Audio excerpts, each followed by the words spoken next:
That's a clown question, bro. Hi, what's up on yes? So I'm gonna kick some dirt. He gets on base. Just a bit outside. I'm not the type of player that's going to be Johnny Hustle. If you don't want me to watch the ball, you can go get it out of the ocean. And welcome to the show to be named later, where we're talking baseball kind of whenever. I am your host, Chris Gianta. Over there on the other side of the screen is Daniel Curran. How you doing, Daniel? Pretty good, Chris. It's been another long week in quarantine, but it's also been a fine week of research. We've got a lot of Cincinnati Reds coverage coming at you today. We're talking about Joe Morgan, the Big Red Machine. We're also talking about the Nasty Boys, the 1990 squad, the World Series champs. Chris, we got a good show today. Yeah, we are about to become one of the most beloved podcasts by Reds fans. That's right. Just based on this episode alone. I'm very excited about both stories because Joe Morgan, I would say probably in history kind of a little underrated. He still gets his props, but a little underrated. And the Nasty Boys, I didn't really know about them until you brought them up last week. Oh, yeah.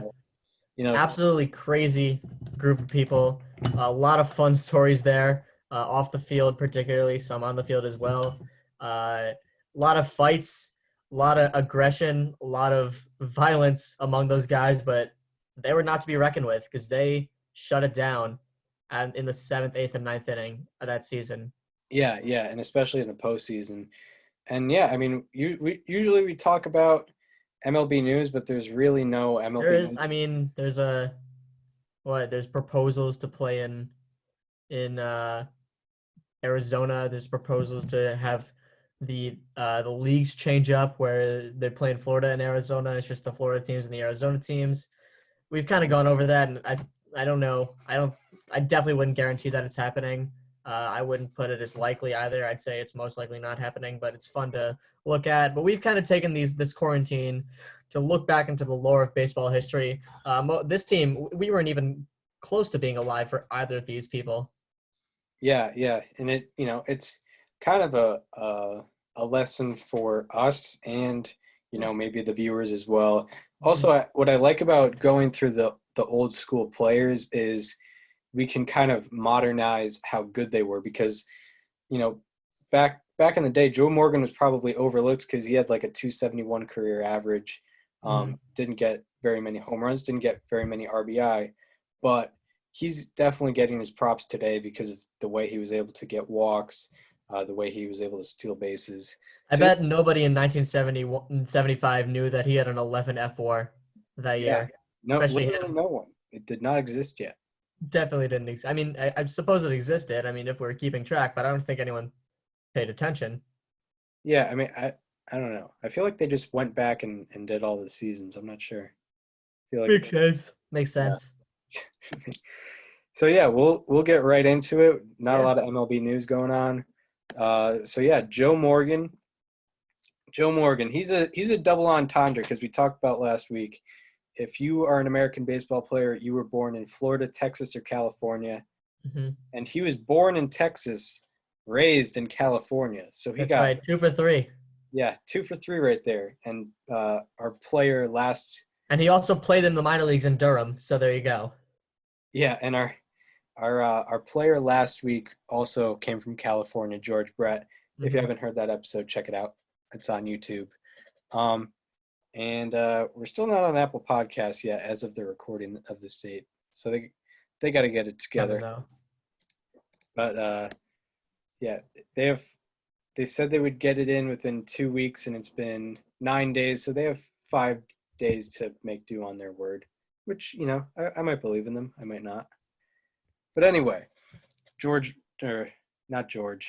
Morgan. No. Not George Brett. Joe Morgan, born in Bonham, Texas, raised in Oakland, California. He has, he kind of had an Oakland influence on him. He actually, when he started playing baseball, wore number 8 because of Willie Stargell, who came out of Oakland and was really prominent. That's right. Growing up for him. And a fun fact about Joe Morgan, he was kind of a product of, backyard baseball or whatever you may call it, because he didn't even play organized baseball until he was 13 years old, Mhm. which is definitely something I found fascinating. The Kind of original grew up- Lorenzo Kane. yeah, because He Kane didn't play didn't. till like junior year of high school, wasn't there? Or was it Curtis Granderson or someone like that? Kane, I think it was sophomore year of high school. Yeah. He hadn't played yet. I think Curtis Granderson might have a similar story too. Yeah, that's pretty wild stuff. Hmm. But yeah, Morgan did not play organized baseball till he was 13, which is middle school basically. And then in high school, he also ran track and played basketball along with baseball. But obviously, baseball was his superior sport. But the scouts didn't really come to see Joe Morgan particularly. He had a teammate, Rudy May, who was a left-handed pitcher, went to the same high school as he did, and he ended up, signing with the Twins, I believe. But Joe Morgan wasn't really getting any love in it. You might think it's because he was 5'7" at the time and 140 pounds. Very undersized for a guy you're looking to play professional baseball. And he didn't even get a 4-year baseball scholarship out of high school, even though, he was probably very good. Obviously, he was fast. But people kind of put his size against him, and they didn't really want him because they thought he didn't really have very much potential. And obviously, they were wrong. He ended up going to a 2-year college, Oakland City College, and he led the team in hits and stolen bases, as one may predict, as he's going to like a community college for baseball. And eventually, pretty soon Shout out after, to Steve Delabar. yeah, yeah, uh, and then eventually, pretty soon after having that year with Oakland City College, he was signed they were the Houston Colt 45s at the time. It was on November 1st, 1962, and he was 19 at the time of the signing. And yeah, that's how Joe Morgan got into the majors. I mean, I guess someone finally saw the talent there. And then he makes his MLB debut less than a year after being signed, which was September 21st, 1963. He was 20 years and 2 days old. Fresh off his teen years. Yeah, fresh off his teen years. I'm getting close to that, which is kind of sad to think Scary. about. Yeah. I turned 20 in a little over a month. Yeah. That's tough. May 27th. That's where I'm going to be at Joe Morgan's major league debut age. That's tough. I'm definitely not going to make it to the majors by then, and not because of coronavirus. So yeah, and continuing onward. Chris, did you want to say something? No, go right ahead. So on September 22nd, 1963, the very following day, Joe Morgan came up to the plate for his second career plate appearance. It was a game against the Phillies, who were fighting for the NL pennant at that time, and he came up with the winning run at second base, and he delivered an RBI single that won the game for the Reds. And that was his first career hit. This young kid, 20 years old, only 5'7", comes up and wins the game in his debut, essentially. And after the game, Joe Morgan said in his Hall of Fame speech that Gene Mosh, the manager of the Phillies at the time, got so mad that he went into the clubhouse and said, "You guys all just got beat by a guy who looks like he's in Little League." And Joe said, "Yeah, you know what? He was right." He said that in his Hall of Fame speech. Yeah. And another thing that he mentioned in his Hall of Fame speech was another Hall of Famer, Nellie Fox, who played 2 years with the Colt 45s in 1964 and 1965. And one thing I'd like to point out, Nellie Fox didn't do a whole lot on the field during those 2 years. with the Colt 45s. He had a 265, 317, 319, 636. Only not even one home run in 483 plate appearances. So there's not much to inspire from his on the field performance with the Colt 45s. But one thing that you cannot take away from that is that he was a huge mentor to Joe Morgan during those 2 years. Joe mentioned him countless times in his Hall of Fame speech. He was the guy that really got him going. He was the guy that taught him more than any other teammate that he's had. And, Chris, we always have these Hall of Famers that kind of go off to random teams at the end of their careers. Nellie Fox was most famously with the White Sox for a long, long time. That's who he went to the Hall of Fame with. And there's not nothing that comes out of those times with the random teams at the end of a career. Joe Morgan, a now Hall of Famer, a guy that we're talking about as one of the best second basemen of all time, wouldn't be where he is without a guy like Nellie Fox, who spent 2 years with him. Yeah, and Morgan also mentioned he kind of looked up to him even in his high school years, because Fox, he wasn't 5'7", but he was, shorter guy for an MLB level guy. He was 5'10", and only 160 pounds according to Baseball Reference. So I understand how a shorter middle infielder, and Joe Morgan, he's not getting at the time of high school, he wasn't getting the attention from the scouts.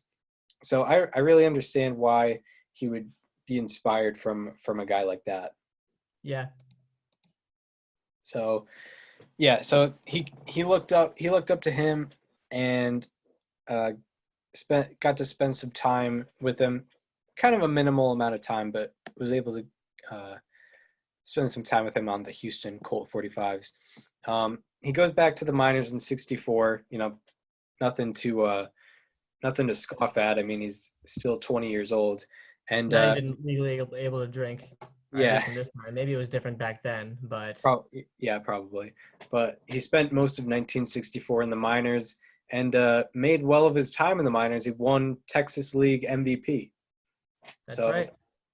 Yeah, and also a phrase I learned from one of our journalism classes. Texas Leaguer.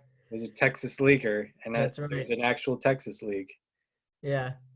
Texas Leaguer, for those of you who don't know, is essentially like a bloop single in baseball. And apparently, according to Marty Dobrow, a professor of communications and journalism at Springfield College, that is also known as a Texas Leaguer. Yeah. So there's your little fun fact of the day. I don't think either of us knew about it before. I didn't know about it. Yeah. Yeah, I didn't know about it. That man is dropping wisdom every day. Yeah, shout out to Marty. Yes. Great. Springfield College in the background, as you can see on YouTube. So yeah, in '64 wins Texas League MVP, and he plays about 10 games. He plays 10 games in the MLB. Obviously can't really do much there. But then in '65, he starts out with the major league team, finished second in Rookie of the Year voting, but he did lead the league in walks. He scored 100 runs and he stole 20 bases. So the guy was producing.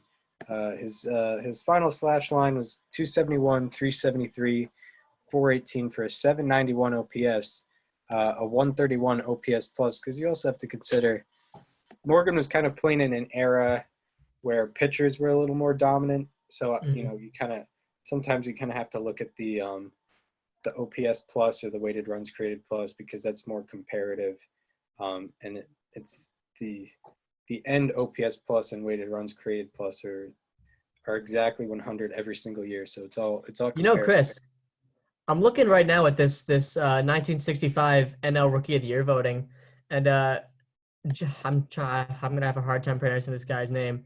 Jim Lefebvre, that's definitely wrong. From the Dodgers won it.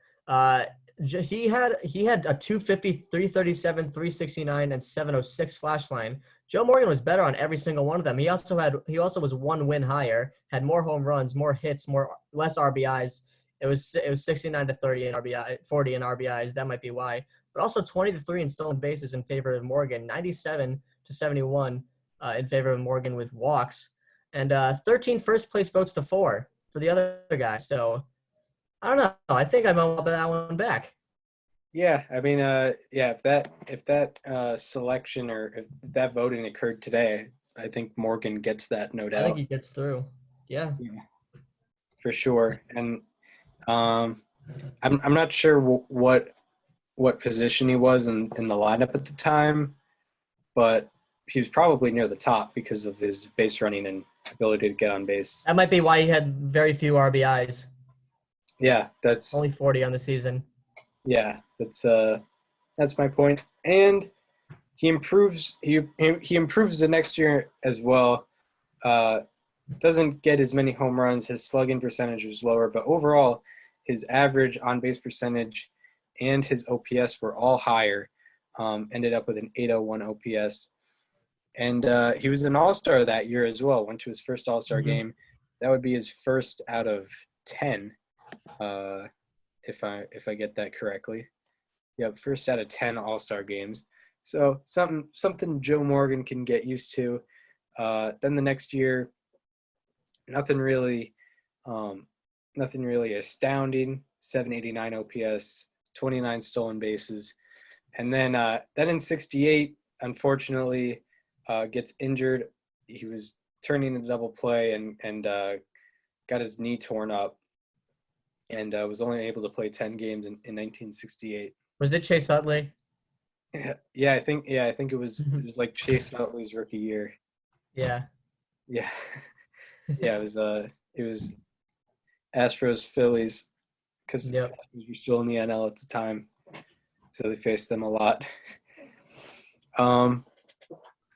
Then Joe Morgan, he kind of builds his identity over the years with the Astros. The Astros years, they're not exactly the most memorable years for Morgan, but he did kind of build his identity through these years. He got over 100 walks in 1969 and 1970. He was also an all-star in 1970. Then he also started to steal bases at a higher rate. He stole over 40 bases in 1969, 1970, and 1971. And with the Astros, as in his career, because he did get put on the trade block after 1971. It wasn't a free agent signing with the Reds. It was a trade. The Astros traded him off. So in his career with the Astros, up until the trade, he had a 375 on base percentage, a 771 OPS, 36 stolen bases, and a 4.9 baseball reference WAR. And of course, he gets traded in what turned out to be an 8-player deal to the Reds. And surprisingly enough, the Astros were the team that traded more players, even though they had Joe Morgan. Yeah. Because it's because the Reds were trading them Lee May, who had hit 30 home runs 3 years in a row leading up to that point. Probably one of the best transactions in Reds history, looking back on it. Yeah, I mean, I don't think the Astros really I don't have Lee May's statistics pulled up, but Joe Morgan, as we'll get Can't into. imagine they're any better than Joe Morgan's. Yeah, as we're about to tell you, Joe Morgan, when he got to the Reds, was about to have a stretch for the ages, and it's basically among second baseman. Yeah, it's not quite like what happened with Christian Yelich, because Joe Morgan wasn't winning MVPs right away, but he did have some absolute historic seasons. That still stand out today, as you're about to hear. Yeah. So he later goes to the Reds. Everything ramps up after he joins the Reds. He resets career highs in slugging and OPS in 72, 73, 74, and 75. Every year he did it. His slugging percentage through the years from 72 to 75 were 435, 493, 494. He raised it by 1 point. 508, 576. And for OPS, it was 851, 899, 921, 974, 1020. I actually got it wrong in the notes. It was he reset career highs in 72, 73, 74, 76. 75. Yeah, that was a typo. Yeah, 75 I was gonna and say 76. 76 was probably his best season. Yeah, and yeah, Joe Morgan, absolutely crazy 72 to 76 run in 1972.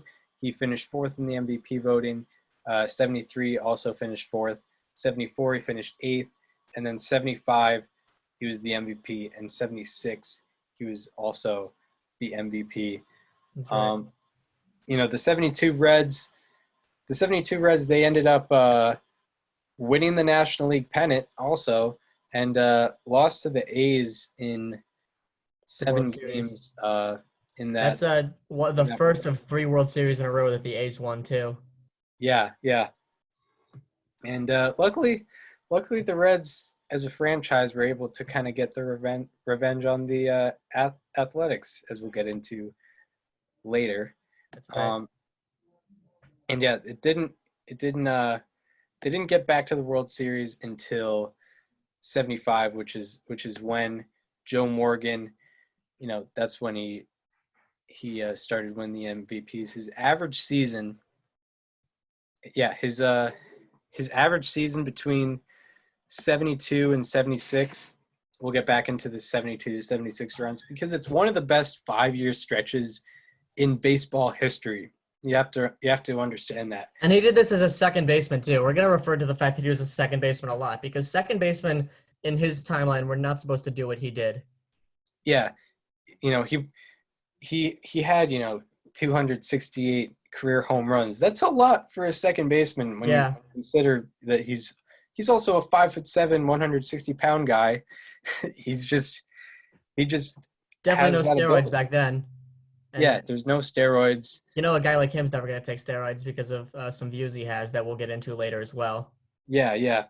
So between 72 and 76, his slash line his average season, 303, 431, 499 for a 930 OPS. So yeah, 930 OPS, very respectable. But when you also add in that he was getting 62 stolen bases per year in that 5-year stretch, that's absolutely insane. That doesn't happen. That doesn't happen today. No way.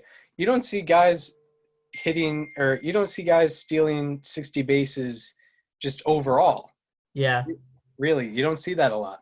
And if you do, it's from like Billy Hamilton, who has like a 230 OBP. Yeah. And so, yeah, you're getting 62 stolen bases per year from a guy who's producing a 930 OPS. And then also, you know, that leads to his spectacular wins above replacement as well. His average baseball reference WAR between 72 and 76 was 9.6, and his average Fangraphs WAR was 9.5. Very rare that you see baseball reference and Fangraphs just about adding up like that too. I think historic, like when you go back in time, I think it agrees a lot more. Yeah. Like if you look at the WAR leaderboards for Baseball Reference and like career WAR leaderboards on Baseball Reference and Fangraphs, they're very similar. Like Joe Morgan in WAR amongst position players is 21st in both lists. So 72 to 76, I mentioned that this is a historic 5-year stretch, and I went on Fangraphs. I went through every 5, like from 1871 to 1875, like that 5-year stretch, all the way to 2015 to 2019. I spent a lot of time on this particular stat, so I guess I should hype it up. But from 72 to 76, Joe Morgan had a 47.3 Fangraphs WAR, and only 8 position players have had better 5-year stretches all time. And those 8 players are no slouches either. Honus Wagner, Babe Ruth, Rogers Hornsby, Lou Gehrig, Mickey Mantle, Willie Mays, Barry Bonds, and of course Mike Trout. God, you know, just total guys. All of those guys, unbelievable hitters. Probably 8 of the best hitters of all time. Yeah, Joe Morgan right amongst them. Yeah, and Joe Morgan, I don't think he's talked about as much as these guys, and you know, I think he very well should be. And While we're on the topic of comparing Joe Morgan with the all-time greats like this, I'm gonna reference another thing that he said in his Hall of Fame speech. He referenced just going around the day before he was inducted during his speech and seeing guys like Ted Williams going around, guys, all these Hall of Famers going around, and he was like, "What am I doing? What am I doing here? I'm not one of these guys." And he said, even if I'm entering the biggest league there is today, I'm gonna have a hard time saying Mays, Musial, and Morgan in the same sentence, and they all three of them deserve to be said in the same sentence, I think. Yeah, for sure. I mean, there's Mays on this list right here. Yeah. You said Mays, Musial, and Morgan. I mean, Morgan. I think Mays had that longevity. He was he was getting a 1,000 OPS as a 40-year-old, which is crazy. And Stan Musial played, I believe, 23 years in the league as well. Mm-hmm. He's I think he's 4th or 5th all time in hits. But Morgan, I mean, we're gonna we'll get into the all time stuff. But back to this 72 to 76 stretch that I'm gonna make sure everyone has this ingrained in their head. In 1975, he had the highest on-base percentage in a season in 18 years. It was since 1957 when Ted Williams had a higher on-base percentage, and it was the only season in the live ball era. So live ball era is since 1920. Only season in the live ball era with 67 plus stolen bases and a 950 plus OPS. Only season. Crazy stuff. Only season in 100 years. Only season in 100 years. And this isn't the only historical season as well. But also 1975, obviously the Reds, they won the World Series that year. They swept the NLCS, and then they go to 7 with the Red Sox. In Game 3, he had a walk-off single, and then in Game 7, it's tied 3-3. Mm-hmm. I really hope there's not an ad. God, there's an ad. So in Game 7, it's tied 3-3. The Red Sox actually got out to a 3-0 lead in this game. I'm sure my dad, when he was 12 years old at the time, heartbreaking. By the way, all right, I'm gonna have to screen share this, and so it's tied 3-3. Joe Morgan up to plate, top of the 9th. I think you got Pete Rose on base. Mm-hmm. And here it is.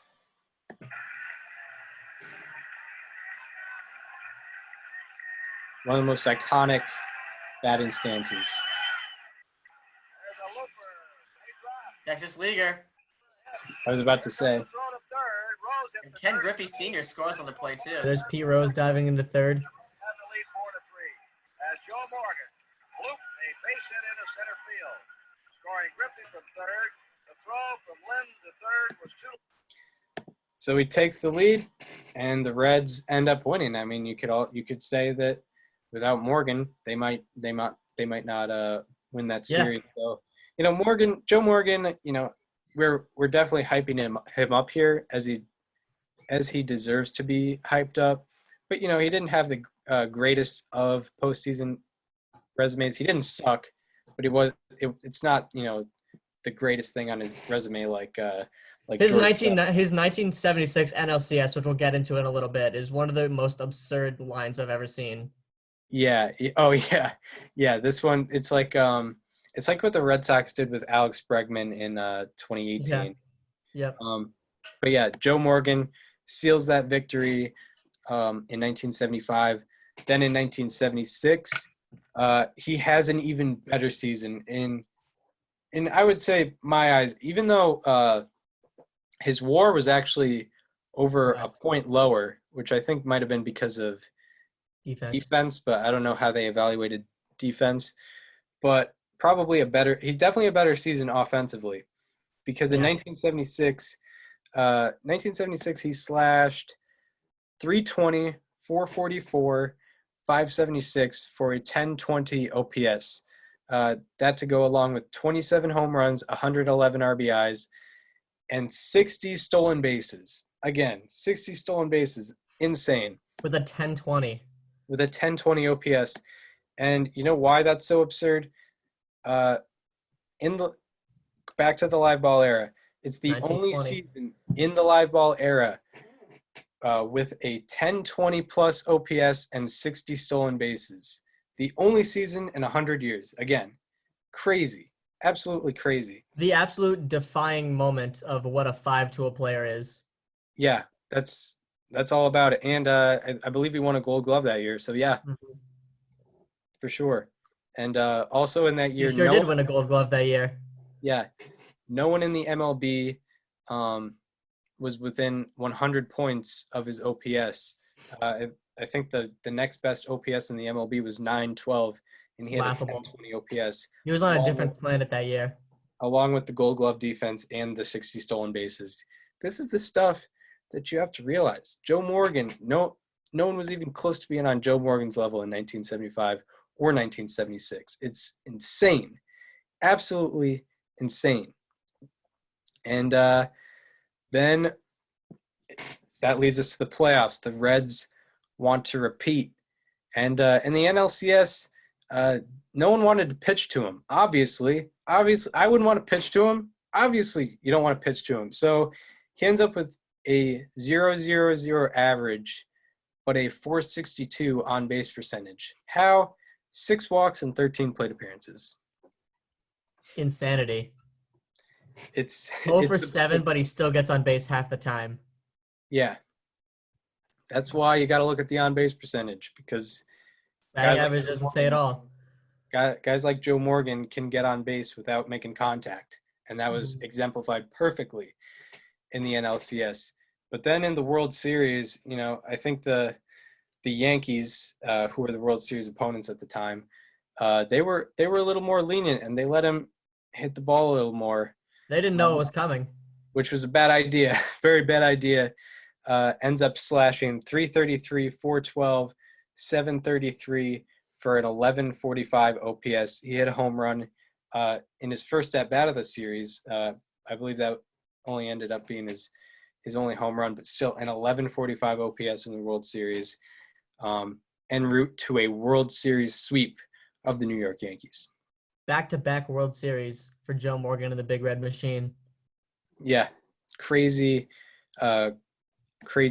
team, crazy player. You think of guys, I feel like if you look back, some guys might mention like Pete Rose and Johnny Bench before. Or even Tony Joe Perez. Morgan. Yeah, or even Tony Perez, but Joe Morgan was that guy. Yeah. Absolutely. He was the best player both of those seasons. Yeah. On both of those teams. So that was, those were both his MVPs. He was an all-star every year between 1972 and 1979, which were coincidentally all his years with the Reds. And he ended up winning a Gold Glove every year between 1973 and 1977, which is 5 Gold Gloves in a row. Pretty astounding. 1977, he falls off, but he's still extremely good. An 895 OPS with 49 stolen bases, 22 home runs to go on top of that. Very, very good stuff. Then he kind of falls off. In 78, has a 733 OPS, and in his final year with the Reds, 756 OPS, 28 stolen bases. Still very much above replacement, but yes, it's hard to get back to the level where he was at. He was 35 at the time as well. So that's Joe. That's basically Joe Morgan in Cincinnati. The big red machine kind of, according to these websites I've looked at, it kind of started, the big red machine kind of started to fall apart when the Reds traded Tony Perez. Mhm. Then they went to the NLCS in 1979. Were unable to win that and get to the World Series. So and They're also the We Are Family Pirates. yep, the Pirates who ended up winning the World Series that year. That's right. So the Reds do not end up re-signing him. He's off to free agency. And where does he go? Goes right back to the first club that signed him, the Houston Astros. That's right.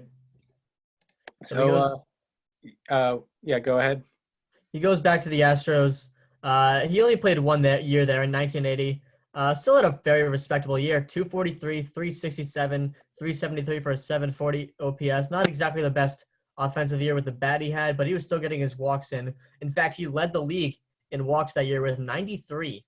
He had 93 walks in a year where he was far past his prime. So obviously he was still doing something right with invoking fear in a pitcher, even at age 36. Yeah, still, and I don't even know if it was fear. I think, you go back to 65, he led the league in walks there, and that was his rookie year. I think he just had incredible plate discipline and knew exactly what to swing at as well. Really good vision. So he has 1 year with the Astros. They actually end up going to the playoffs that year. I think that was their first time in franchise history going to the playoffs. Yeah, it may have been. And they lost to the Phillies that year, I believe. Yeah, lost to the Phillies. And then in 1981, he goes to the Bay Area where he grew up. Not the Athletics, but he goes to the Giants. And 1981 wasn't his best year. Only played 90 games out of probably for the Giants because it was a strike year. They probably ended up playing like 110 games, so we probably played about 80% of the games. 240 average, 371 on base, 377 slugging, 748 OPS, 14 stolen bases. But in 82, that's when he was kind of back to, He brought it back on for that season. Yeah, there was a glimmer of the old Joe Morgan. It was his age 38 season. He ended up getting a Silver Slugger, which ironically enough was his first Silver Slugger because they didn't introduce the award till 1980. So he wins his first Silver Slugger. Obvious for very obvious reasons. He had a 400 on base percentage and 838 OPS, and then outside of the hitting, he had 24 stolen bases as well. 14 home runs. Finished 16th in the MVP voting that year to go with that. And then after that, Giants don't end up re-signing him. He ends up going to Philly, probably trying to win another World Series because that was when the Phillies were very good. They end up going to the World Series actually, and Morgan, another very respectable year, 370 on base percentage and a 773 OPS. To go along with 16 home runs. The Phillies go to the World Series, and they lose in 5 games. But Joe Morgan, that's not Joe Morgan's fault at all, because he actually hit 2 home runs in that series. And had a 1018 OPS with a 684 slugging. Yeah, he did very well in that series. Mm-hmm. And then he finishes his career. Probably ideally, he finishes his career in his hometown of Oakland. Goes to the Athletics. Couldn't be more fitting. Yeah, like that's the perfect way to retire. It's his age 40 season. Goes to Oakland. Still kind of a producer. His OPS plus was above 100, so he was an above average hitter. 707 OPS. A 356 on base to go along with a 244 average. 66 walks that year. He was still getting his walks in at age 40. Yeah. So Joe Morgan, that's basically his career. It's his playing career. It's mostly Reds highlights, but a very good resume surrounding that. And kind of a journeyman to the end of his career too. Yeah, and I think, I don't know if they have footage of that, of like his last game, like being in Oakland, but that's like a perfect swan song Yeah. for sure. So yeah, Joe Morgan, he's he is, looked at as an all-time great, of course. He is 20, as I mentioned before, all-time 21st among position players in wins above replacement all-time, both on Baseball Reference and on Fangraphs. He's fourth among second basemen, and he is second among second basemen since the live ball era. The only guy beating him out is Rogers Hornsby, who played between 1915 and 1937. So like, he was the best second baseman in a while, and no one's touched him since, being that great of a second baseman. And all time 11th all time in stolen bases, 5th all time in walks. Had almost 2,000 walks, which is a feat that not many get to. Even sniff. And some stat nugs. He is one of 6 players in MLB history with 2,500 plus hits and 1,500 plus walks. The other 5 players are Carl Yastrzemski, Rickey Henderson, Ted Williams, Barry Bonds, and Babe Ruth. Pretty good company, if you ask me. And he's the only player in the history of baseball with less than 295 home runs to get more than 1,700 walks. And he's the only player in the live ball era to get 550 plus stolen bases with an OPS plus of 130 or above. That's what I got from Joe Morgan. What did you get from Joe Morgan, Daniel? I got a few other statistics, and I really tried to go back as far as I could with this. Since 1930, he leads all second basemen in F4 and is tied for first in weighted runs created plus. He had 98.8 F4 in his career, almost at the 100 mark. He had 135 weighted runs created plus. The guy he's tied with, and this is among second basemen, of course, the guy he's tied with, Jackie Robinson, the guy who's celebrating his grand day tomorrow. That's going to be very exciting.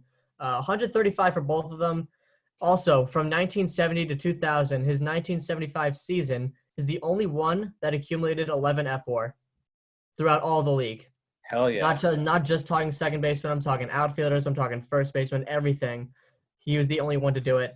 My last thing, between 1965 and 2000, he has 5 of the 6 best F4 seasons by a second baseman. The only one is Craig Biggio was 4th, and Joe Morgan had 1, 2, 3, 5, and 6. Yeah. He also owned the top 3 by a long shot. Oh yeah. Yeah, he was he's definitely something else.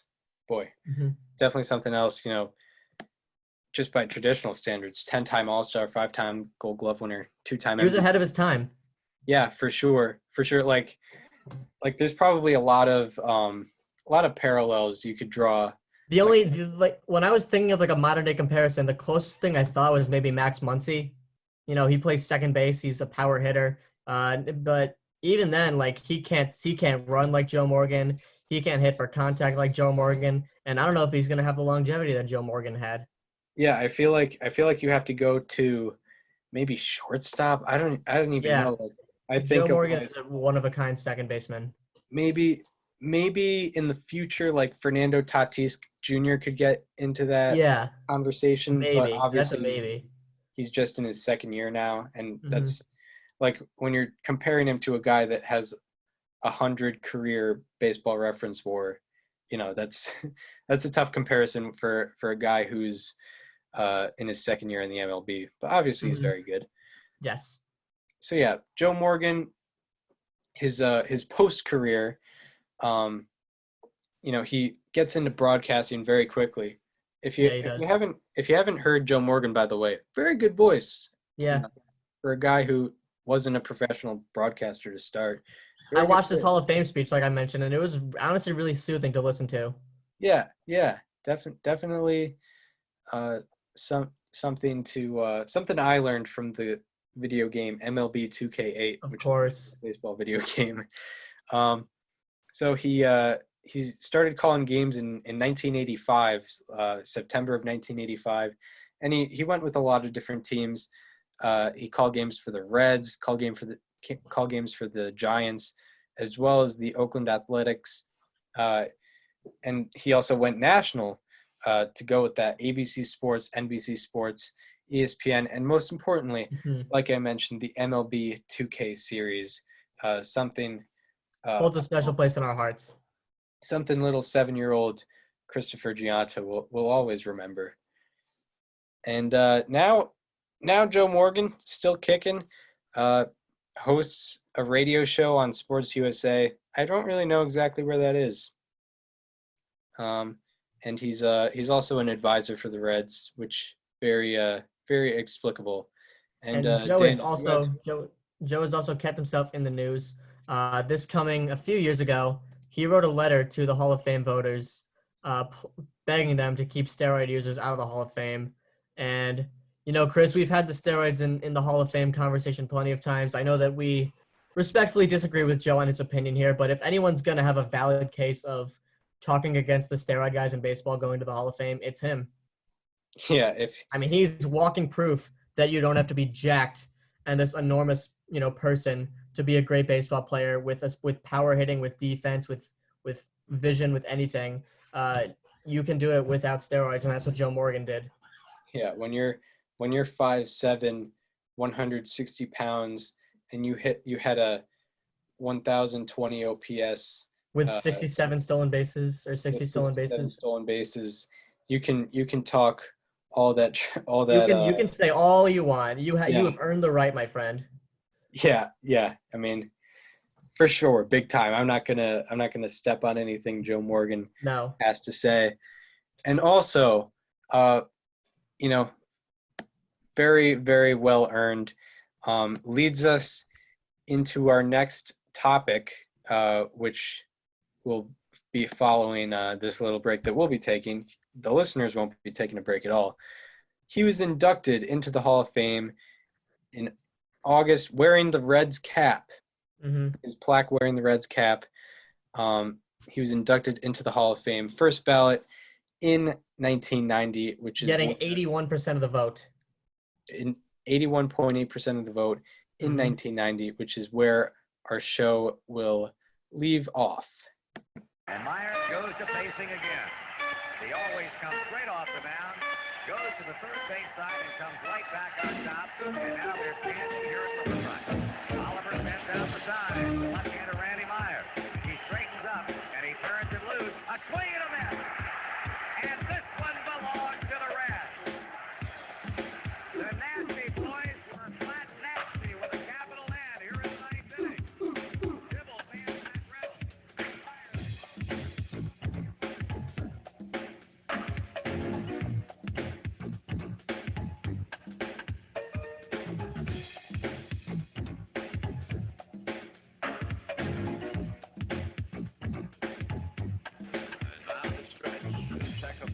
Second, and the pitch to O'Neal. Ball swings and a drive into deep right center field. That ball is.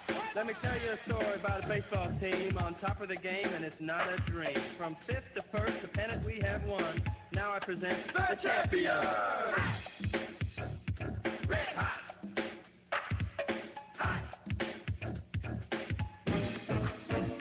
I'm B-Lark. I'm here with the rest of my crew. Boogie East plus McKenzie, the Nasty Boys too. Coming to your line just to bust the groove with some help from my homeboys to make you move. This is the time of year to take the pennant. Ain't no half-stepping, so let's win it. Listen up, listen to the story. This is the year, the moment of glory. The streets of L.A. I chose ball. Don't live the wrong way. I've seen people doing drugs and acting like they're cool. If they were smart, they'll keep the silly butts in school. Enough of that. Don't want to tell you what to do. Just listen up. I know you two is right for you. Back to this rap and listen what we got to say. Cause 1990, we're gonna take it all the way. Red hot. Red hot. Red red. Red hot. Red red. And that is your 1990 Reds? Red hot. Coming hot. at you. The Nasty Boys, the 1990 Cincinnati Reds. I mean, everyone talks about, when you talk about World Series, championship teams with the Reds, talk about the big red machine, 75, 76. Mm-hmm. But 1990 was something special, for sure. This was a crazy bunch of people, and I literally mean crazy. Like, these people would fight this is a team full of Amir Garretts, Chris. Yeah. And this team was the original Amir Garrett. Yeah, definitely some influence there. Yeah, they would be proud to see what he did last year against Pittsburgh. Yeah, so, this is the second half of our Reds tribute episode, talking 1990 Cincinnati Reds. Definitely, let's just get right into it. A team, the Reds, they hadn't made the playoffs in 11 years up to this point. And usually, teams will get into the playoffs, lose maybe once or twice, then win the World Series. This was a team that won the World Series after not appearing in a playoff game since 1979. Yeah. And they were a worst to first story as well. They finished. Well, not quite. Yeah, there was 6 teams in that division. Oh boy. All right. Well, close. they were 2 games out of last though. Okay. Yeah. They nonetheless they sucked pretty bad. They were 75 and 87 in 1989, and then they went on to hire Lou Piniella in the winter leading up to 1990, and I guess that kind of helped them out.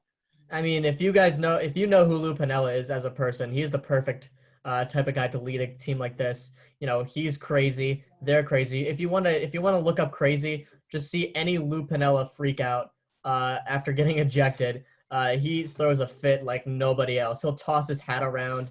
He'll argue right in the ump's face. He will do whatever it takes to make his point, and nobody else was better at that than him in the history of baseball. Maybe Billy Martin, but that's about it. So this team, they got to a red-hot start, just like that video told you. They played in Houston to start the season, only the second time in franchise history that they were on the road to start the season, so quite unusual. But they didn't take offense to that at all. In fact, maybe they did, and they took it out on their opponents on the field. 9-0 to start the season, Chris. They won their first 9 games. And in those 9 games, they got some production from, of course, future Hall of Famer Barry Larkin, probably the best player on their team at that point.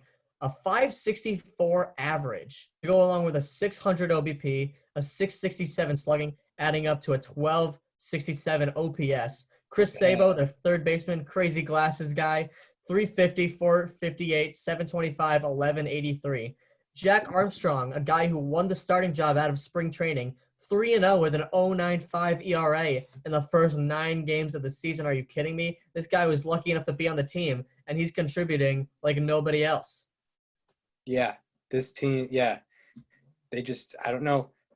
You rarely see a team that, was basically cellar dwellers the year before just kind of come out of nowhere and start 9-0. Usually they kind of sneak up on you, but not this team.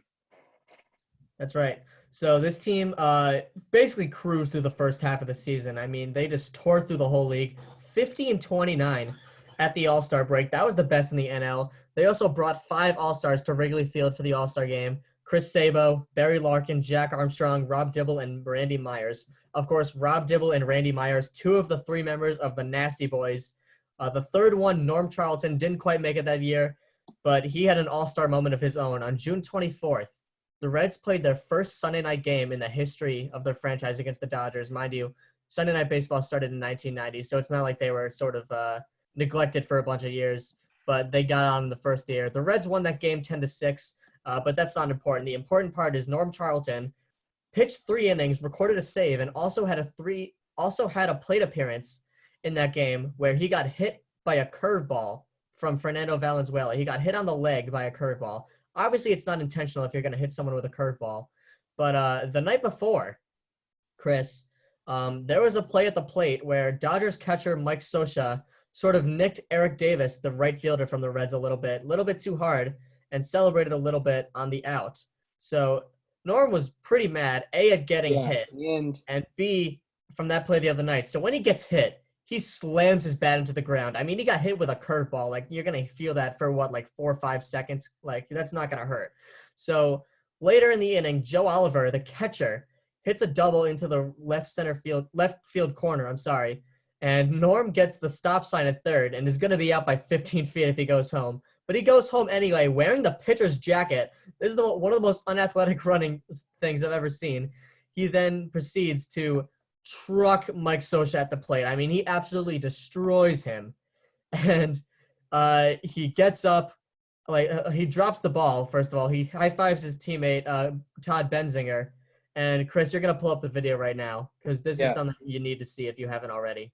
Also, one thing I'd like to point out as well from a YouTube video I saw was Charlton was upset. I think Scioscia kind of deked Davis a little bit. He kind of faked that there was a throw coming, which maybe it was probably the Chris, I think we saw the same video. It was probably the hard hit on Davis. Yeah. More because deking a guy, I don't think that's really unsportsmanlike. It's just be smarter. But yeah, this is something to watch right here. Well, this was not a real wise play by Charlton. The third base coach is holding him up. But he's going all the way. Scioscia tries Boom. but Charlton is coming after him. He did not go after the plate. You can see he's going after Scioscia. He did not go after the plate.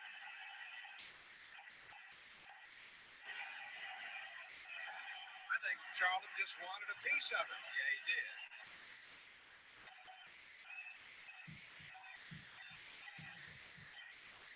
He almost slapped Benzinger in the face. I think after he got hit, he wanted a piece of anybody. And who else to call that moment than 1990 Hall of Fame inductee Joe Morgan? Classic. The roads cross every time we do one of these shows, Chris, and it did for a second time just there. Yeah, because last week, George Brett was interviewed at the 2012 Home Run Derby that Prince Fielder won. While he was hitting. As we were doing George Brett and the 2012 Tigers today, Joe Morgan and the 1990 Reds. Didn't play in the same era, but crossover in this particular episode. But, yeah, here we go. So one of my favorite parts about that moment is MLB Network made a documentary talking about the 1990 Reds, particularly the Nasty Boys side of it. And they asked Norm about that play, and he goes, quote, "Was it necessary? Absolutely not. Was it a smart move? Absolutely not. Would I do it again? Absolutely." Yeah. Didn't even hesitate on the absolutely. He knew he wanted a piece of Mike Scioscia, regardless of how it looked on him in that moment. Yeah, let's go. And these three guys, Rob Dibble, Randy Myers, and Norm Charlton, as you see in the background of me, they were basically the best three-headed monster of a bullpen you could possibly imagine. All three of them were more competitive than probably anyone else you could ever find. They were all super intimidating. They all threw hard. They were all great pitchers too. And they all were just not afraid of anything. And that's sort of some competitive nature that is kind of lost in today's game, unless you're Amir Garrett, I guess, and you're willing to fight an entire city. But having these three guys in one bullpen would probably scare someone, especially thinking if it's 7, 8, 9 and you're in the lineup, you're guaranteed to face one of them if they're pitching 3 innings. Yeah, for sure. You're facing 9 batters, and there's 9 batters in the lineup. Or even back then, probably more than 3 innings. I mean, there were a lot Norm of Charlton made some starts this season. Yeah, back in the day. Started 16 games. Yeah, back in the day, there were a lot more, 4, 5, 6 out saves. So, these guys could have been coming in like the 6th inning as well. Yeah. So they get out of the All-Star break and don't exactly have the second half that lived up to the hype of their first half. In fact, they were under 500. They had a 41-42 record in the second half. This cold stretch was highlighted by an 8-game losing streak in between July 24th and July 30th. They also lost in a doubleheader during that streak, both ends. Billy Hatcher's OPS went from 752 to 730. Barry Larkins went from 805 to 793. Chris Sabos went from 875 to 846, and Eric Davis's 834 to 801. So the premier part of their offense was really lacking during that time, and that sort of led to the losing streak. Also, pitching was just not doing well. The Nasty Boys were even giving up a few home runs of their own. And after the 8th loss, when a great team gets in a losing streak, the way you get out of it and the way your team responds is sort of the statement on how good your team truly is. So what do the Reds do when they lose the 8th game in a row? Well, Ron Oyster has Eric Davis shave his head, and the team rallied around that and kept winning after that. Yeah, that reminds me, 2014 Red Sox, they had a bad losing streak, and Andrew Miller, who's known for his long hair and beard, cut his hair and shaved his beard, which kind of was a prequel to his Yankees career. Not that the 2014 Red Sox are the same result as this team. Yeah, though. they definitely didn't recover. I don't think Andrew Miller really no. But the Reds, because of how good they were in the first half, they were basically set to dog the second half and still do great. They finished the season with a 91-71 record. They clinched the NL West. They were in the NL West back then on September 29th. And they went into the postseason as huge underdogs against both of the teams that they would go on to face. Yeah, because the Pirates had They had Barry Bonds and Bobby Bonilla, who finished top 2 in the MVP voting that season. Yeah, I believe their offense. I didn't put it in the notes, but I think their team OPS might have led the league that year, and their pitching was nothing to scoff at either. Doug Drabeck. They had 4 more wins than the Reds, and I would assume they probably came in with a lot more momentum than the Reds did. Yeah, for sure. Yeah, and one bright spot for the Reds in that second half, or I guess just September, Jose Rio. He had a spectacular September. One for the ages. 7 starts, 57 innings, 1.26 ERA, 3 complete games, 4 starts of 9+ innings because one of those games went to extra innings, and he that should still be a complete game, by the way. Like, you pitched 9 innings, that's a complete game. Yeah, I mean, I know it's technically not, but I think you might should get that credit. And he had a 480 OPS against, and his best game in that September was September 17th against the Giants, who were still kicking in the NL West division.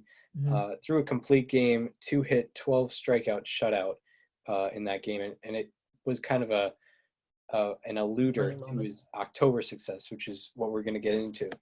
So I've talked a lot about this team's on-the-field stuff, and there's plenty of off-the-field stuff to go over too, and I'm going to go over a little bit of that. Just some little things that happened in the game. During one game against the Padres manager Jack McKeon complained that Rob Dibble's jersey, which was designed to give pitchers like a more shoulder room, it was tailored that way. He argued that it was a distraction, so Dibble actually had to pitch 2 2/3 innings wearing pitching coach Stan Williams' number 35 jersey. That's coming from Cincinnati.com. Also, Billy Bates, quick outfielder, raced a cheetah before a game. Of course, he was given a 5-second head start where he was in center field, and they released a cheetah that was trained to run as fast as it can. Obviously, it's a cheetah. It's the fastest animal ever. It was trained to run as fast as it can at something that was, ahead of it, that being Billy Bates, and he won by 2 seconds. So he could have had a 3-second head start and still beaten them. And that was that's something you're probably not going to see in modern baseball. And of course, the crown jewel of this team, the Nasty Boys. These highlights I have weren't from 1990, but they say all you need to know about them. Chris, why don't you pull those up? Yeah.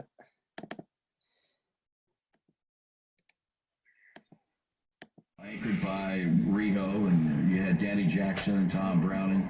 If we could get a lead into the 6th inning, we felt the game was over. The 0-2, got him swinging. It usually was, thanks in large part to a lockdown bullpen featuring 3 guys whose stuff and demeanor was summed up by their nickname. When you refer to the Reds bullpen in 1990, you don't hear Rob Dibble, you don't hear Randy Myers, you don't hear Norm Charlton, you hear the Nasty Boys. Together, this group of relievers became the face of a Reds team that could beat you or bully you. And on many nights, was happy to do both. Three guys that could each throw harder than the other one, and they didn't mind throwing inside, and really didn't even mind sticking it in your ribs. And if they happened to hit you and you wanted to take issue with it, they would all walk halfway to the plate so you didn't have to go all the way out there. There's that big Rob Dibble. You wouldn't want him in there either. So at the end of that video, you see Rob Dibble go and hit a guy on the Mets and start walking towards the mound. And I'm sure you're wondering what exactly came of that. Well, that's answered in the next video that we have. Yeah, Rob Dibble was kind of the main nasty boy for sure. Yeah. He was. He had a fantastic. He had a 1.5 FIP that season. Yeah, I was gonna. That doesn't happen. In 98 innings pitched as a reliever too. Yeah, and to have a 1.5 FIP, that's crazy. Absolutely crazy. You don't really see that. The Nasty Boys. Well, Rob Dibble was certainly the most combative. Uh-oh. Here goes yelling. Here's Dibble. There's so many guys I disliked. I still dislike them. Dibs, he would do some wild and crazy things, but that was part of the mystique that made hitters uncomfortable when he was on the mound. Well, I was with the Mets in '89 when he drilled Todd.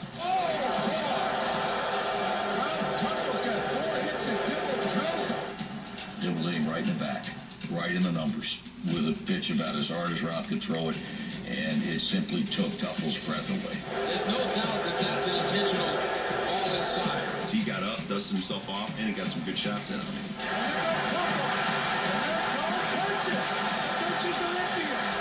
That's an ugly fight.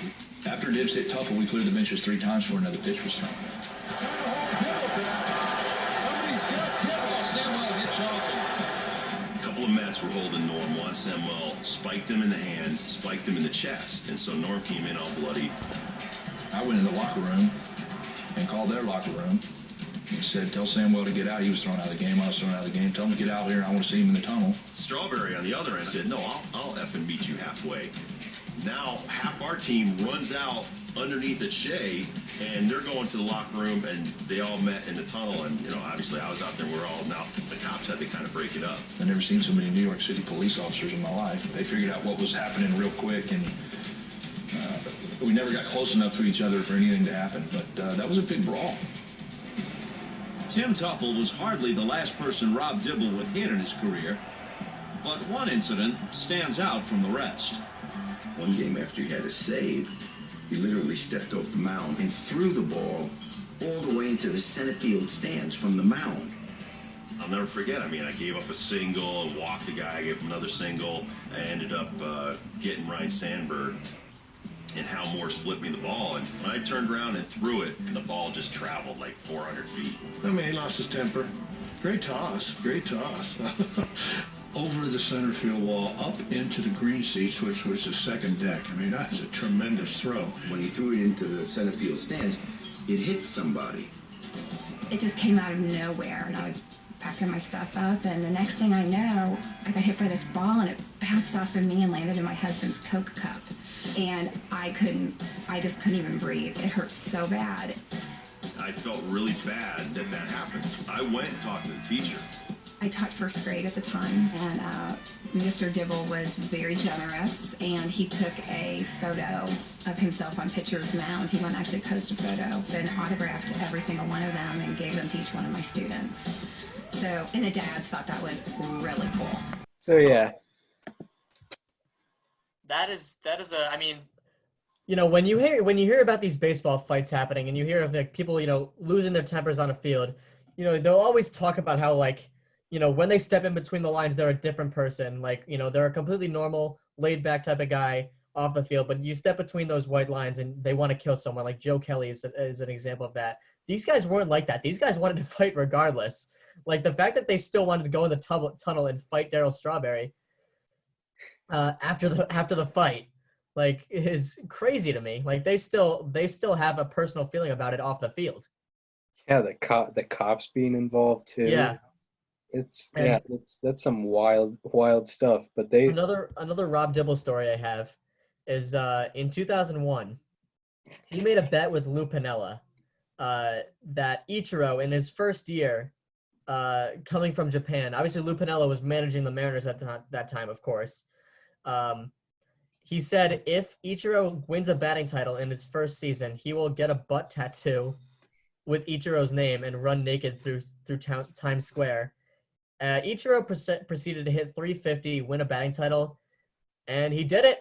He did those things, and it's crazy to me that he was that skeptical about Ichiro. Like that seems like just a random thing to like put that on the line for, but he did it, and he was a man of his word. I would guess it was a thing where he was coming over from Japan, and he thought he wasn't for real. Yeah, because he was. Yeah, that was one of the. It might have been the first position player to come from Japan. I'm not sure. I mean, it was the first big name one. Yeah, first. Yeah, because most of the people were pitchers at that time, right? That were coming over. Like Hideo Nomo and I Yep. think a couple other guys as well. Yeah. But back to the 1990 Reds. Mm-hmm.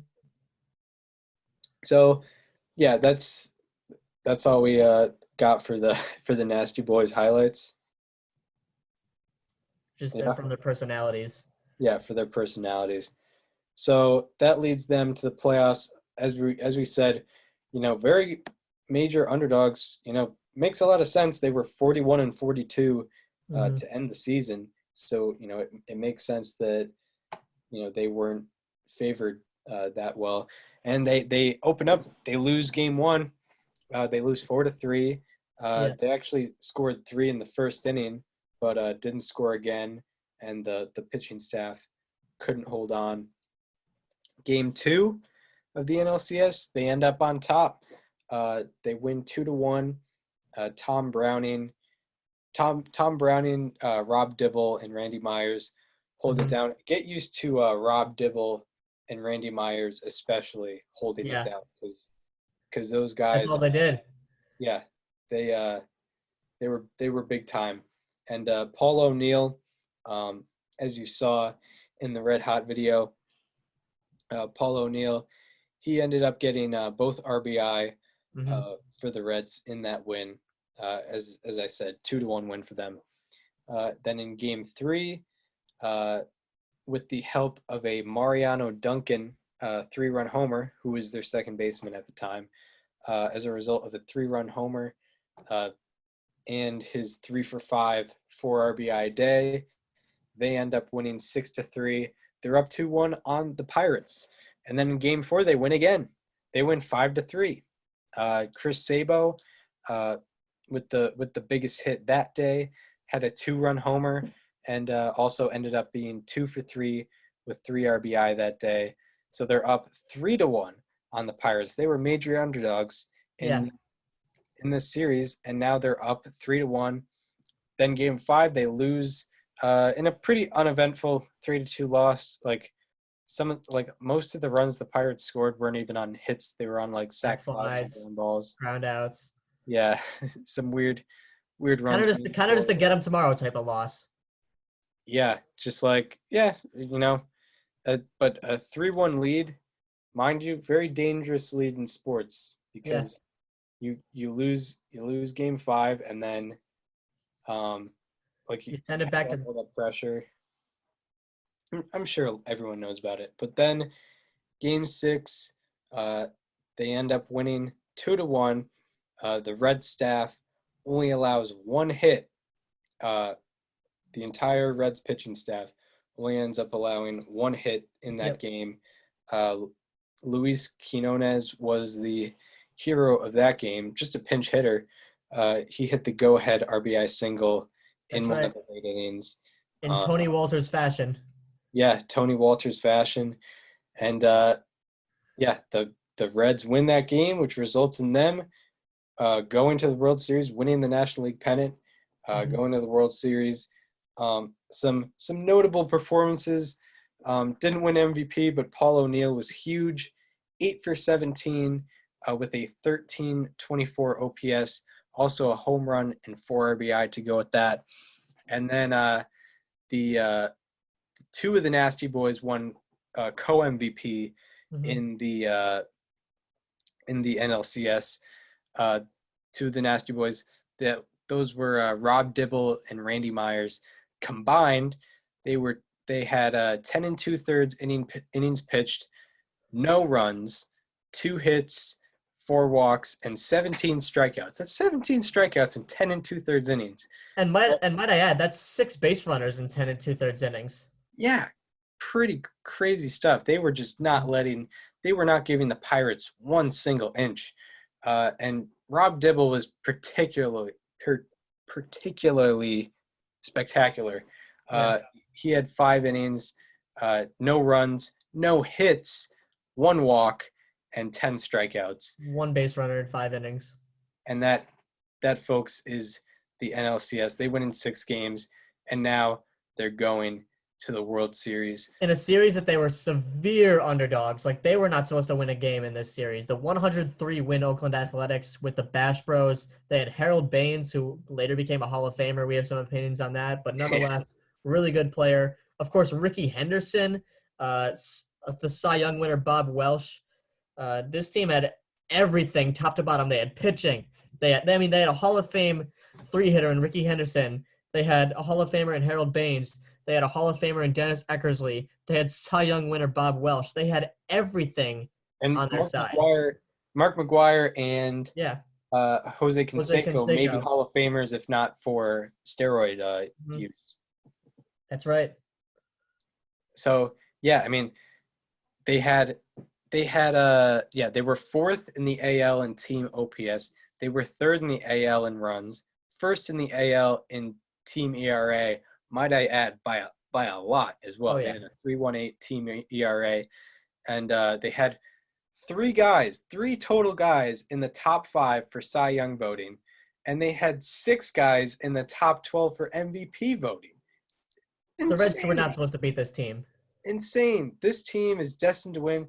They were the defending champions. They had made the World Series 2 years in a row. This is a dynasty in the making. They have to win this series. Mm-hmm. Game 1 happens. 7-0. Shutout. A's win, right? Nope. The Reds won. Eric Davis led the way 2 for 4 with 3 RBI. Rijo pitched for the Reds. He went 7 shutout innings in Game 1. And then Game 2. Yeah. So Game 2 is a closer game. Game 1, they just pretty much had it from the jump. Game 2 is a closer game. Their starter, I believe it was Danny Jackson. He had a bit of a rough start, but their bullpen was able to come in clutch. This was a 10-inning game. The bullpen went 7 1/3 of shutout baseball. So that led to the Reds being able to have this moment from what's his name? Tony Oliver? Joe Oliver.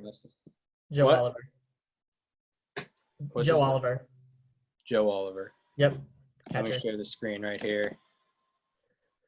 So Game 2, you got Dennis Eckersley, who had a .61 ERA that Also, year. might I add, that guy on second you see there, that's Billy Bates. That's Billy Bates. Not a hitter. That's a pinch runner right there. That guy is on base to score the run. Yeah, but you're not supposed to score off of Eckersley. No. But here it is.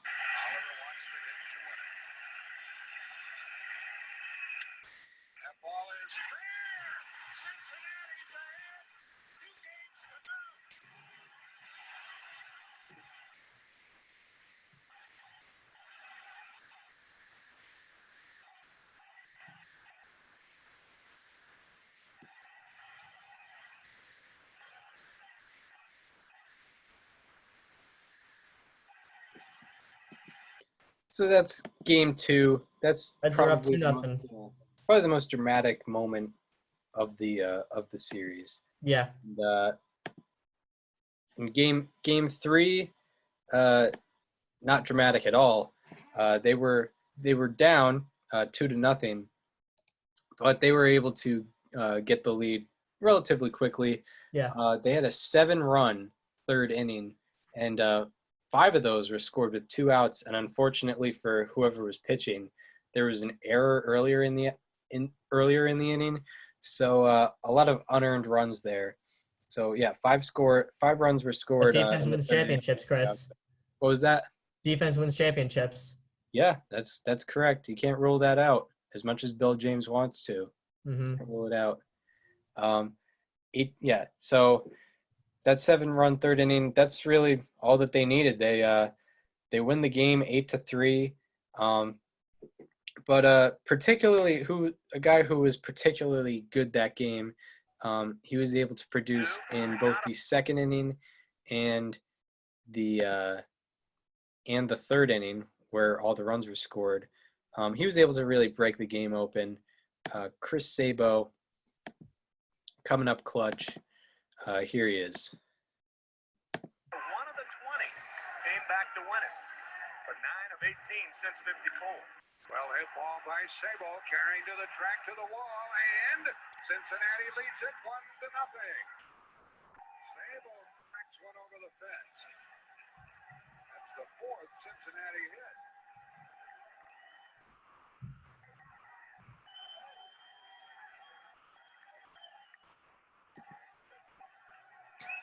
Tony La Russa, Mike Moore, themselves trailing in this way. Mike Moore in a position where he had to throw the fastball. He throws it, he finds the fat part of the plate, the fat part of the bat, and the Reds are on top. They were on top 1-0. Works another to left field, sending Ricky Anderson back, but not far enough. Another home run for Sabo, and it is 5-2. 2-out home run makes it 5-2. So yeah, that's what really broke things open for the Reds. That's what kind of made that inning a disaster for the A's. And there was really no coming back from that for the A's. They were unable to really muster up anything, especially against that bullpen.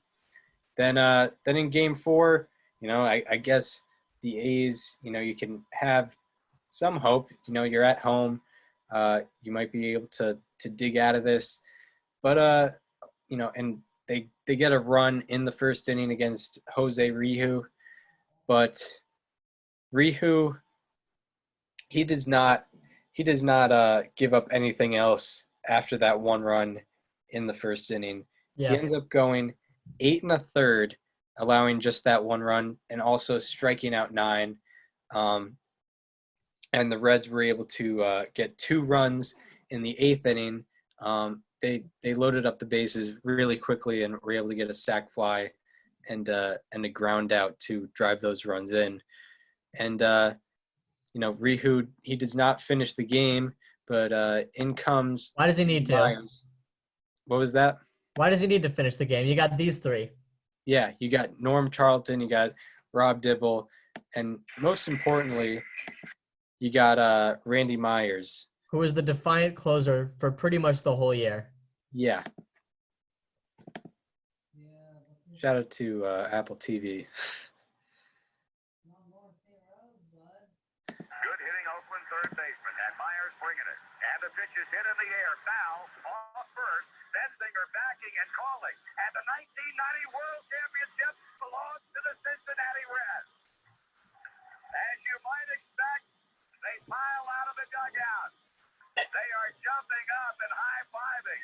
All smiles as Lou Piniella and his coaching staff break out of the dugout. Gloves and caps all over the infield. The Cincinnati Reds have done the absolute improbable by defeating the club considered to be the best in Major League Baseball, and they've done it in a 4-game series sweep. And there we are. The 1990 Reds are World Series champions. And not only did they win the World Series, they swept the team that should have beaten them in a landslide. It's not like it was a hard battle and they had a couple bounces go their way in a Game 7 and a win. No. They blew them out of the water. One thing I should add, though, is the A's were screwed from the beginning because they swept the LCS. And we know, and this isn't, recorded, but when we had shows in October, I had that stat. And luckily the Nationals were able to to break that streak. But Yeah. before the Nationals won the World Series this year, teams to sweep in the LCS since they moved the LCS to 7 games in 1985, teams to sweep in that series were 1-6 in the World Series, which was terrible. The 1990 A's are one of those 6. It was 1-6 or 1-7. It was terrible. But then the Nationals were able to break that streak. But even the A's, the 103-win A's, were prone to that. Crazy. Crazy. And Billy Hatcher had one of the best performances by anyone in a World Series ever. 9 for 12. He had a 750 batting average, Chris. Insane. That's all I have to say. I could stop right there and it proves my point, but I'm gonna remind you that he had a 2050 OPS. His OPS is a year that hasn't even happened yet. Yeah. And he had 2 RBI, and he didn't even win World Series MVP. Chris Sabo, he didn't win it either, but he went 9 for 16 with a 1611 OPS, 2 home runs, of course, in that third game, 5 RBI. The Nasty Boys combined to go 8 2/3 innings pitched, 0 earned runs, 6 hits, 1 walk, and 7 Ks. But the MVP, the leader in B-WAR for this team, Jose Rijo, 2-0, 15 1/3 innings pitched, 1 earned run, 9 hits, 5 walks, and 14 strikeouts. In the entire playoffs, we mentioned Randy Myers and Rob Dibble earlier. In the entire playoffs, Myers went 8 2/3, 0 earned runs, 4 hits, 3 walks, 10 Ks, and 4 saves. Dibble, 9 2/3, 0 runs, once again, 3 hits, 2 walks, and 14 Ks. Yeah, and Rob Dibble was a guy that threw 98 before most people really threw 98. I have a few people I want to mention that I feel like didn't necessarily get enough attention in this little segment. I'd like to start with Eric Davis. He was in the heart of the lineup essentially for this team. He had a 480, he had a 260, 347, 486, 833 slash line for the whole year. Very respectable, very good. You also had Hal Morris, who I believe finished 3rd in the Rookie of the Year voting that year, if I'm not mistaken. Yeah, he sure did. He was excellent for the Reds, hitting 340, 381, 498, 880. Really good. Only 107 games, but still. Another guy is Bill Doran. He was acquired mid-season, and unfortunately he didn't get to play much. Only 17 games. He got hurt. But in those 17 games, 373, 448, 559, 1007. Yeah.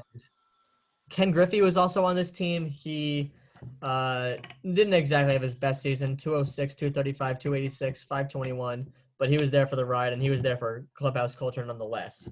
Yeah, this team was really kind of more of a, I guess, for lack of a better term, a team, not really a team made up of a bunch of stars. And the point is proved exactly by Barry Larkin didn't really have an excellent season. He still probably could have won without him. Yeah, I mean he did hit 300. He did have 30 stolen bases, but only a 753 OPS. Still, very good, very above replacement level, but not the excellent Hall of Fame Barry Larkin that no one on the team had above a 900 OPS. Jose Rijo was really the only excellent starting pitcher. He had a 2.70 ERA in 197 innings. That's right. Yeah, it was a lot of, culmination of guys on offense, culmination of starting pitchers, and, of course, that excellent bullpen that you have to mention. Yeah. And that's – Chris, do you have anything else? I don't really have anything else on the Nasty Boys. Very interesting team. I'm glad that is the 1990 Reds. This team was one of the most fun that I've gotten to really cover and dive deep into. The Nasty Boys are obviously so much fun to watch. I can't imagine they're any fun to face, but nonetheless, I had a pleasure covering these 3 men and their crazy antics on and off the field. For sure. Let's get into into the last segment of the episode where we Chris, I'll let you go first this time because I went first last time. All right. So, if you we didn't mention it at the beginning of the show. If you're still listening, thank you. But we've decided, because of the COVID-19 outbreak and there not being any baseball to talk about, because we are an MLB basically show that talks about current events, we're going to become more history based. We're going to talk about different players, different teams. Specifically, I've picked out 30 players. Daniel has picked out 30 teams, particular years and teams, like the 1990 Reds. He picked a team for every Major League Ball club. I kind of just went random with players, mostly Hall of Fame caliber players, and we've assigned numbers to each of them, and we pick a number between 1 and 30 every episode now, and that will be our player and that will be our team. So that leads me into picking my number, which will be number 17. Number 17, we're going to do the World Series champion, 2005 Chicago White Sox. Nice. That's nice. Right. We got Paul Konerko. Your curse. We got 88-year curse. We got I'm blanking on names right now. Scott Podsednik. Jermaine Dye. That's right. I'm excited to talk about this team. All right, I guess it's my turn then, isn't it? Yes. I'm gonna go with number 3. Number 3. Ooh, this is gonna be an interesting one. I'm excited. A man with 3,000 hits and kind of overlooked by the baseball world. Paul Molitor. It is Paul Molitor. Oh, what a guess! And I'm excited for this one for one real particular reason, because I talked to you about. I know exactly what you're talking about right now. About a comparison, and I'm excited to get into Paul Molitor and his. Oh boy! And particularly a very good postseason performer as well, which is one of the reasons I picked him. That's right. But yeah. So next episode, we're going to be talking about. So yeah. Thank you guys for listening. As of this date, we are not on Apple Podcasts, but I hope that you are possibly listening on Apple Podcasts and or Spotify. You can subscribe to our YouTube channel. The YouTube channel is called STBNL with Chris Gianta and Daniel Curran. Yeah. My Twitter is @Chris_Gianta. Daniel's Twitter is @Daniel_Curran. We thank you for listening to our very special All Reds edition. That's right. Joe Morgan and 1990 Reds episode. And we look forward to talking to you next week when we talk about Paul Molitor and the 2005 Chicago White Sox. That's right. See you next week.